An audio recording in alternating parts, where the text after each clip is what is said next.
दोस्तों, प्राचीन काल में हमारे भूभाग को 3 भागों में बांटा जाता था।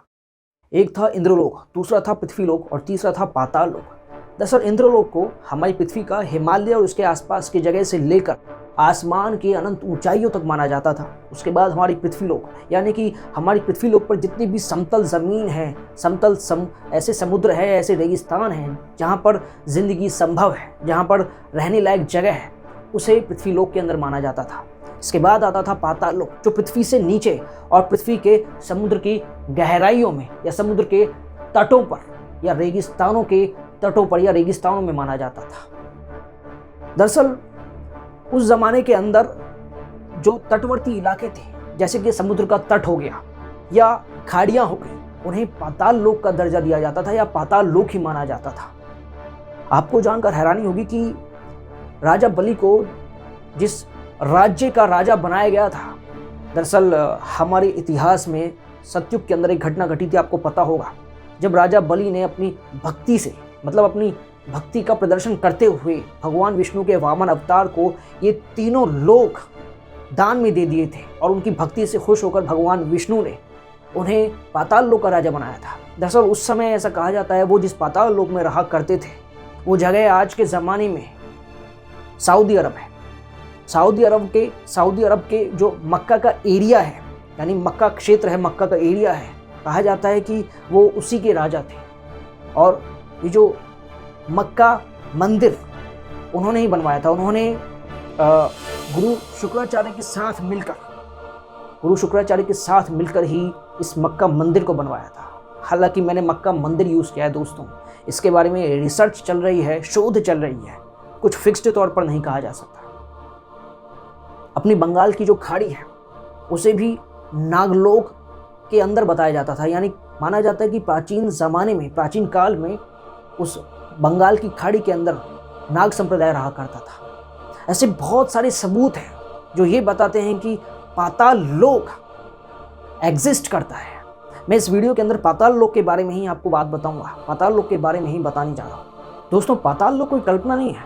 दरअसल हमारी पृथ्वी के अंदर ऐसी बहुत सारी जगह है जहाँ से पाताल लोक का रास्ता है, जहाँ से पाताल लोक में जाया जा सकता है।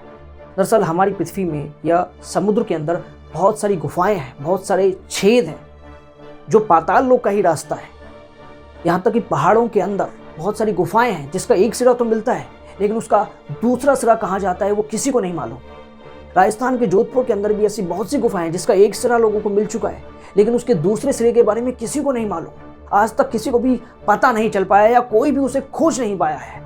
यहाँ तक कि पिथौरागढ़ में पाताल भुवनेश्वर गुफाएं हैं जिनके अंदर देवी देवताओं की बहुत सारी प्रतिमाएं हैं, बहुत सारी मूर्तियां हैं, और उसके साथ ही जुड़ा हुआ एक बहुत ही बड़ा खंभा है जो लगातार बढ़ रहा है। दरअसल पानी के अंदर, समुद्र के अंदर भी ऐसी बहुत सारी गुफाएं हैं जहां से पाताल लोक जाया जा सकता है। दोस्तों, नर्मदा नदी को भी पाताल नदी कहा जाता है। कहा जाता है कि उस नदी के अंदर से भी पाताल लोक जाने का रास्ता है। दरअसल आपने बहुत सारे ऐसे नाम सुने और देखे होंगे, या ऐसी बहुत सारी जगह देखी होंगी, उनका नाम सुना होगा जिसके नाम के आगे पाताल लगता है, जैसे कि पाताल दुर्ग, पाताल पानी, पाताल कोट, पाताल द्वार, पाताल भैरवी, देवलोक, पाताल भुवनेश्वर। ये सारे नाम एग्जिस्ट, ये सारे जो मैंने नाम अभी आपको बताएं, दरअसल ये एक्चुअल में हमारी पृथ्वी पर है, कुछ हमारे भारत के अंदर है, कुछ हमारे भारत से बाहर है। ये एक्चुअली में जगह है और इनके आगे पाताल लगाने का बहुत बड़ा मतलब है, बहुत बड़ा साइंस है।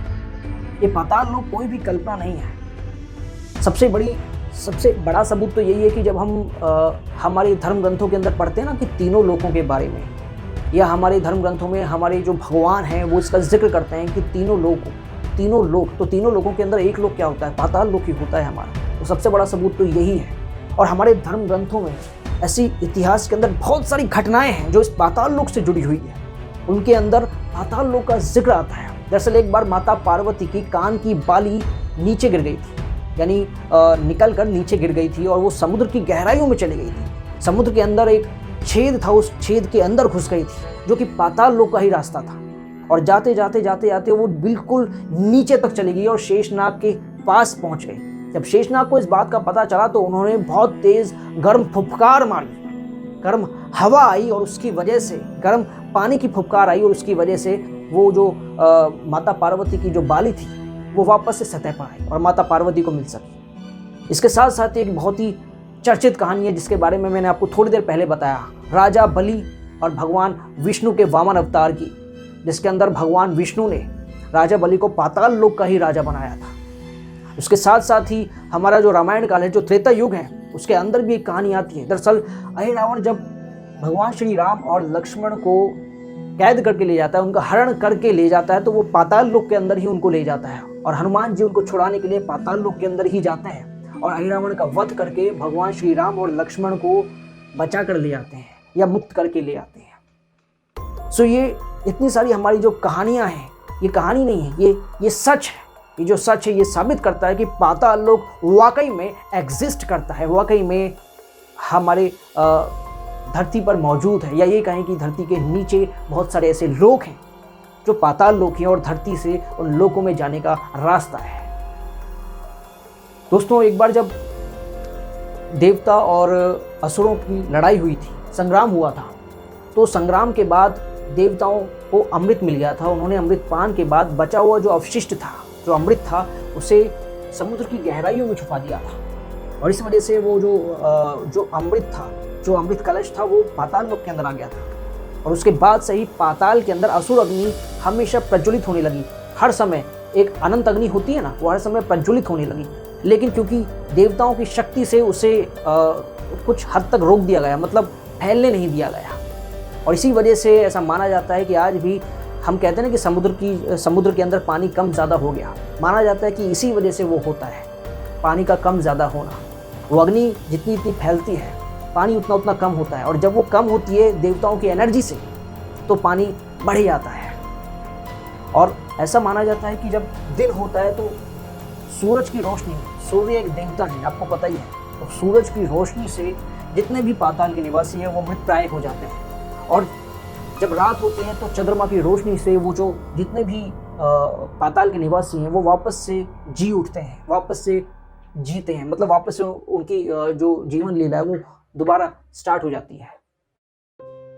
सो ये सब बातें मैंने आपको इसलिए बताई क्योंकि इन्हीं से ये डिफाइन होता है, इन्हीं बातों से ये पता चलता है कि पाताल लोक एक्चुअली में एग्जिस्ट करता है। ये कोई मजाक नहीं है, ये कोई मनगढ़ंत कहानी नहीं है। और इसी पाताल लोक के अंदर आता है हमारा नर्क लोक, जिसके बारे में मैं अगले वीडियो में बताऊंगा। मैं उस वीडियो के अंदर आपको सिर्फ एक पाताल लोक के बारे में नहीं बताऊंगा, क्योंकि पाताल लोक सिर्फ एक नहीं है, पाताल लोक 7 तरीके के हैं। इस पृथ्वी के नीचे 7 तरीके के पाताल लोक है दोस्तों, और उन पाताल लोकों के अंदर क्या क्या है, क्या क्या डिफरेंस है उन पाताल लोकों के अंदर, और लोग जब कोई प्राणी या कोई आत्मा पाताल लोक में जाती है तो किन कष्टों को भोगती है, किस तरीके से वहां पर काम होता है, किस तरीके से वो असहनीय कष्ट सहन करते हैं, सहते हैं, उन सब के बारे में मैं डिस्क्रिप्शन से उस वीडियो में बताऊंगा, अपने नेक्स्ट वीडियो में बताऊंगा। सो बने रहिए मेरे साथ, stay connected with me on this YouTube channel Himanshu Arodiya, facts by Himanshu Arodiya. इस वीडियो को ज़्यादा से ज़्यादा शेयर कीजिए दोस्तों, मेरे इस चैनल को जल्द से जल्द सब्सक्राइब कर लीजिए, क्योंकि आने वाले वीडियोस और भी ज़्यादा रहस्यमय और इंटरेस्टिंग होने वाले हैं। तो देरी किस बात की, stay connected with me, till then take care.